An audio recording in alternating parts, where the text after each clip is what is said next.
that belong to just them.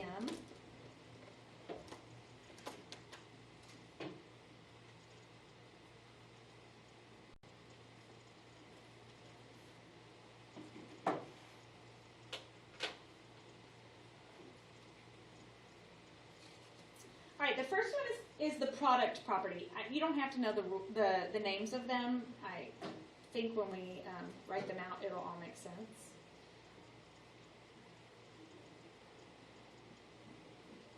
Okay, so if you have log, it doesn't matter what the base is. So right now we're just saying log base A.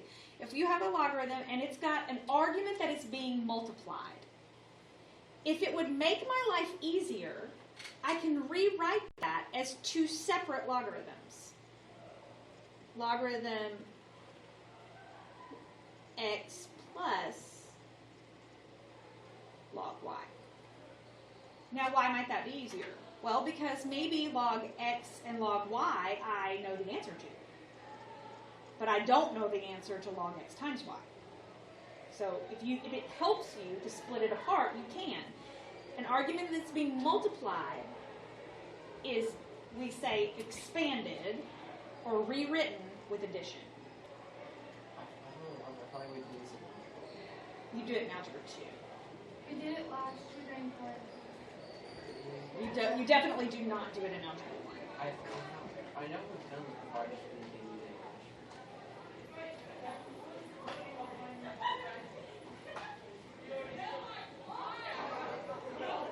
Alright, if it is an argument that is written as division, I can rewrite that with subtraction.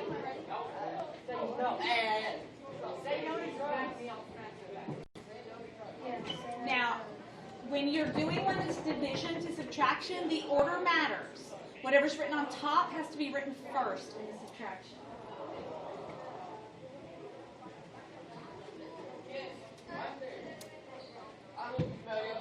This one right here is the most useful property.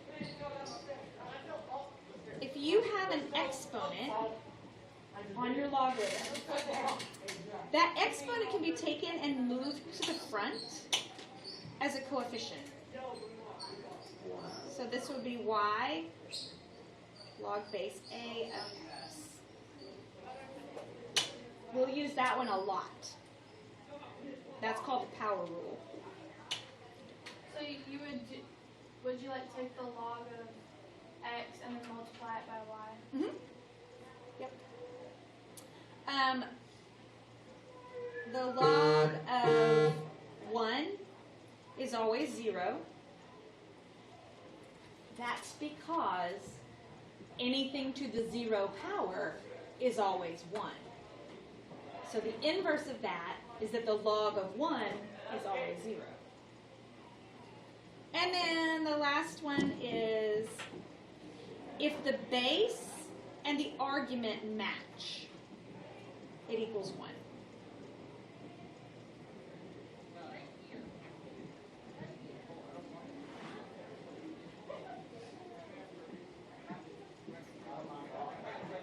All right, so with that in mind, we're going to do some condensing and expanding of logarithms with the properties, using our properties.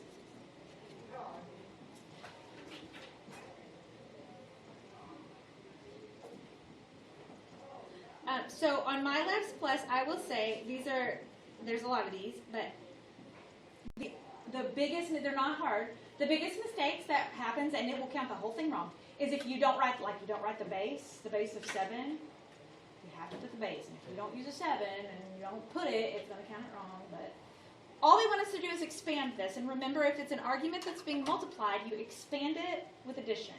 So all they want me to do is log base 7 of 8 plus log base 7 of 6. That's it. Yeah, pretty easy.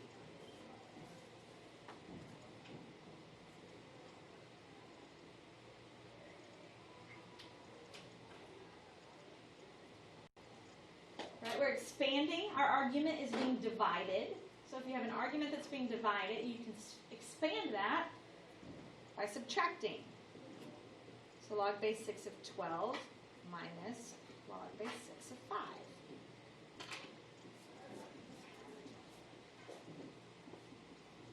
everybody okay so far? Mhm. Okay.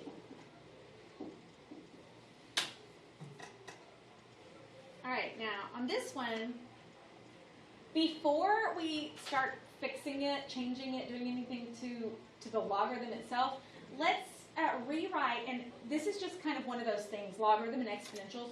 We would rather not have a root in our logarithm. We would rather have an exponent. So I'm going to rewrite this first as log base 2 of 9 to the 1/3 power. Now when I do that, I see that I can use power rule. That 1/3 can be placed in front as a coefficient. So I get 1/3 log base 2 of 9.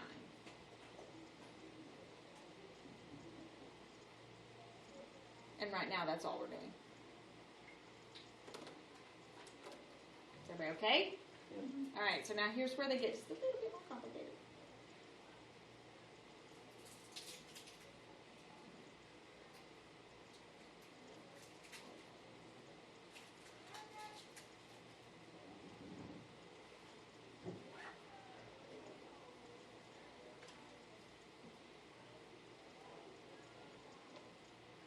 Okay, so we're going to rewrite this. Whoa. Now, Okay. Is that a B? yeah, log base b.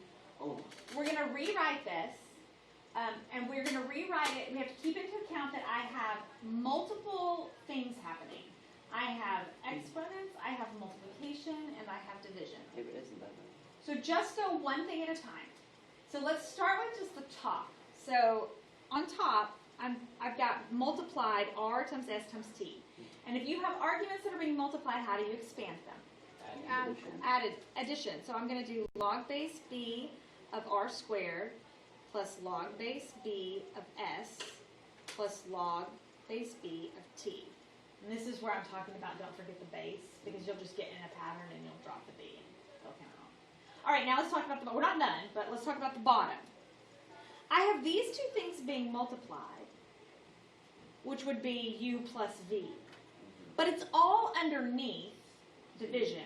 So it's all being subtracted. So it's minus log base b of u to the third plus log base b of v to the fifth. And use brackets because it's log. But yes, I use brackets because if we had calculators, the arguments would be in parentheses. So I should always use brackets. But we're not done because I have exponents. And when you're done expanding, you shouldn't have any exponents left. So I can use exponent rule, and I can take any exponents to the front of your logarithms. So all these are going to move to the front. So now I have big 2, coefficient of 2, log base br, plus log base bs, plus log base bt. And I'm going to go ahead and distribute the negative to both of these so I can drop the brackets. So it's going to be minus 3 log base bu minus 5 log base b. And that's it. That wasn't that. That's not. You just got to keep track of what you're doing. Is everybody kind of okay? Yeah? All right, let's try another one. This one's not quite as bad, I don't think.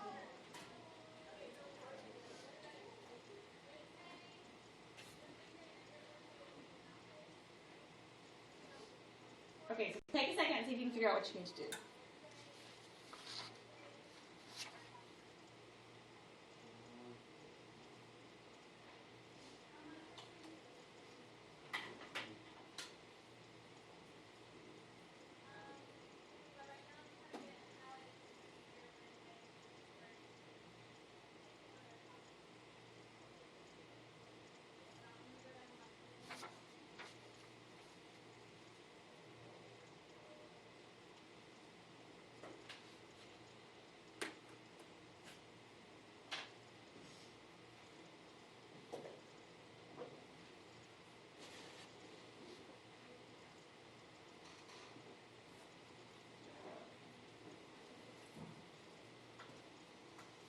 I rewrite this as log base A of r to the 3/5, and then I have to use power rule, move that to the front, and I end up with 3/5 log A of r. Y'all okay? Not too bad? All right, this one's going to be a little worse. It's reassuring.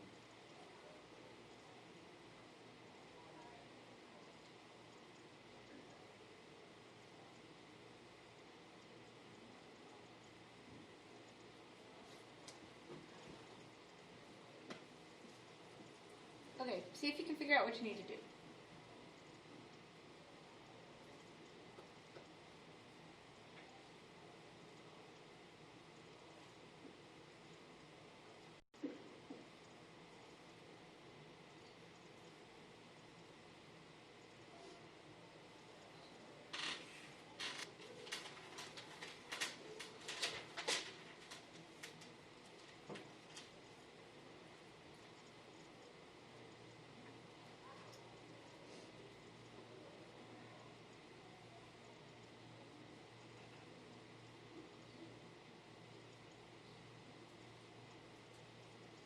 Is it r squared s squared over t? It's r cubed s squared over t to the 4th.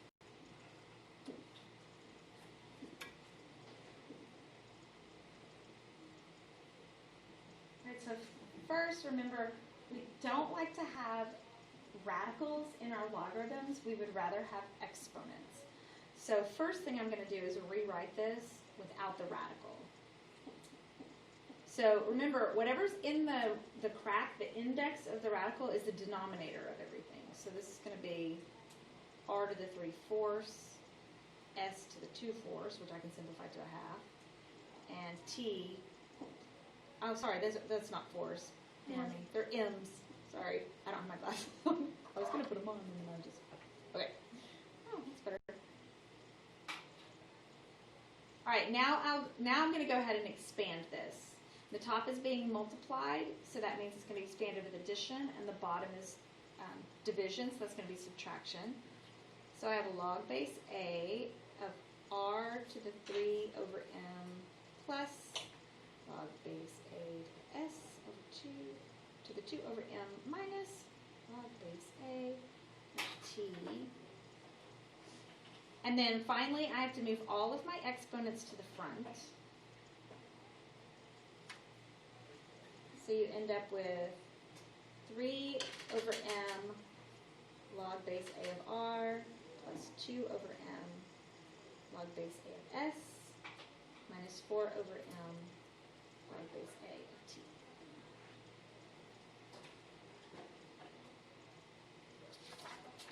Everybody okay? Not too bad? All right, I actually think expanding is a little easier than condensing, which is the reverse, which we're about to do, because I think sometimes when we're condensing, we don't know when we're finished. I think expanding, it's like, I'm not finished until everything is, there's no more exponents, there's no more radicals. It seems to be a little bit easier to me. This is just the reverse, so this time we're condensing. And the reason that you do this, and you'll see in the next lesson or so, when we start solving, sometimes it's easier to solve them if they're condensed, and sometimes it's easier to solve them if they're expanded. And so we do whatever we need to do in order to make the problem easier. So that's why we have to do both. So let's say they give you log base 4 of x minus log base 4 of y plus log base 4 of z. Now, first of all of your bases have to match. If your bases don't match, they can't be condensed. But they do this time. So I have arguments here of x, y, and z. These are being separated by subtraction, and these are being separated by addition. Well, I want to combine it into one logarithm. So I'm going to have one log base 4, and then one big argument. Anything that is there by addition is being multiplied. Anything that's there by subtraction is being divided. So in this case, it just ends up being xz over y.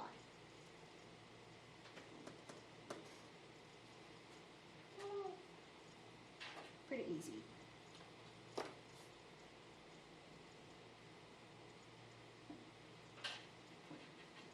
Alright, so let's try this one. Log 4 base b of r minus 5 log b of s. I want to condense it all into one logarithm, but before I do that, I need to take my coefficients and move them back to the arguments as exponents. So this 4's got to go back up here, and this 5 has to go back up here. So that's going to make this log base b of r to the 4th power minus log base b of s to the 5th power. And now I can condense that all into one logarithm.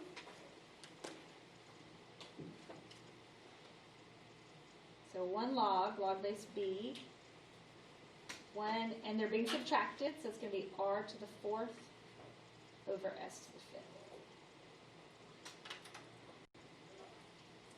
Y'all okay? Yep. It's not too bad, right? All right, one more. Almost done. We have another section. Just one small one.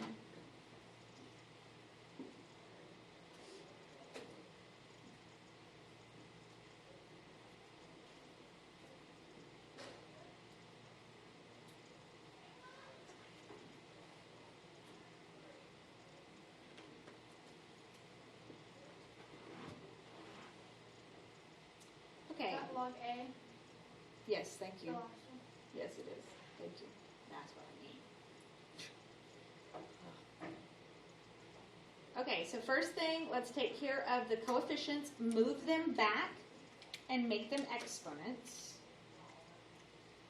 So I'm going to have log base a x to the 1/3 plus log base a y to the 2/3 minus log base a xy.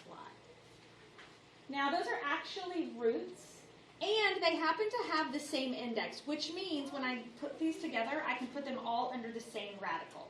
But notice my last logarithm, it does not have a fractional exponent, which means it can't be in the radical. So only the ones that have the fractional exponents get to be in the radical. So I'm going to write one big logarithm, log base a. The two top pieces are being multiplied, and they are both under a cube root. So it's x and then y squared, because it's to the 2/3.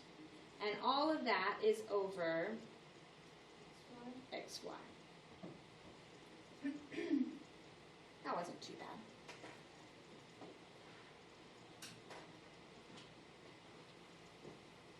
Can you explain how you got the top portion of that fraction?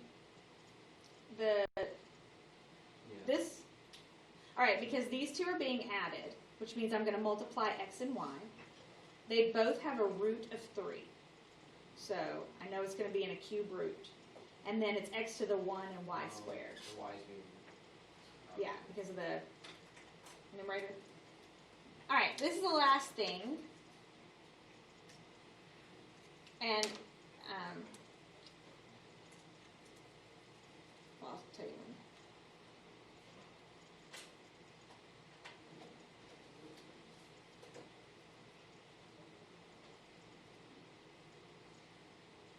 All right, so your calculator, and I know you're not using a calculator, but this is still something you need to know.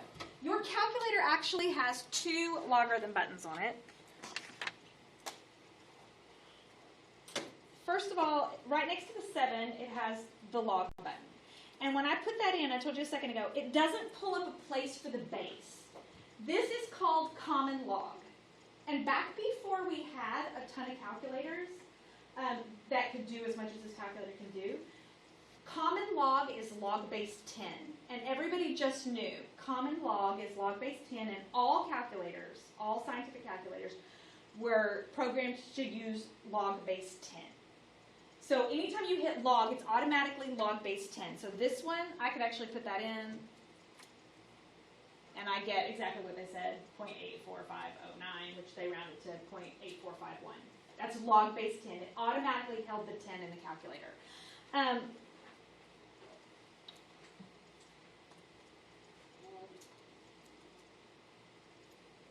You can see we took the program off. But number 5, where it says log base, used to, and I probably have my other calculator here somewhere, but it won't let us do it because it's been disabled. I'll restore it later. But it'll pull up log with a base, and you could put another base in. But that little upgrade to this calculator only happened like 4 years ago. This calculator would only do log, even this fancy calculator would only do log base 10.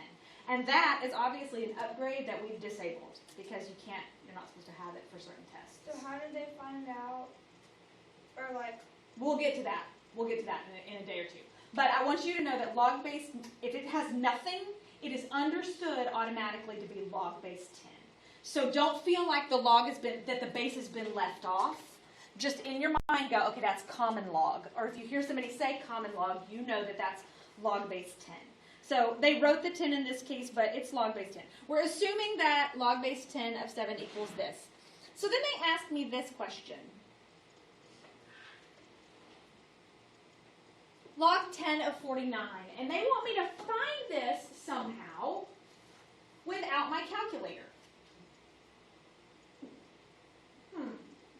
Well, is there a way that I can rewrite 49 with a 7? Because the only logarithm I actually know right now is log base 10 of 7.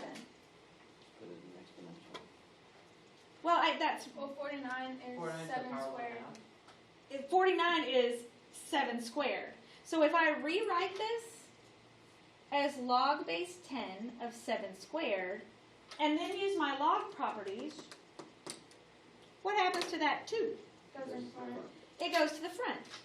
So I move this in front, and now I have 2 log base 10 of 7. Well, I know what log base 10 of 7 is. It's this. Yep. So I have 2 times 0.8451. I'm not going to take the time to multiply it out, but that's how you do it. Easy enough? Yeah. All right, so let's do another one like that.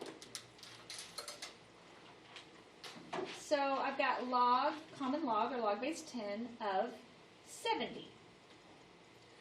The only log I know right now is log of 7, log base 10 of 7. I also know log base 10 of 10, because any log and with the same argument and base is 1. So, Use 10 and 7. there you go, use 10 and 7. So I could rewrite this, so in case everybody's not exactly following, I could totally understand why you might not be. Log 10 of 7 plus log 10 of 10. Right. So I'm going to first write it as log 10, 7 times 10, because everybody agrees that 70 is the same thing as 7 times 10, right? Now I can rewrite that as log base 10 of 7 plus log base 10 of 10. And I know those two. Log base 10 of 7 is 0.8451, and because of my log rules, if the base and the argument are the same, this equals 1. So it's 1.8451. Are there going to be a lot like that?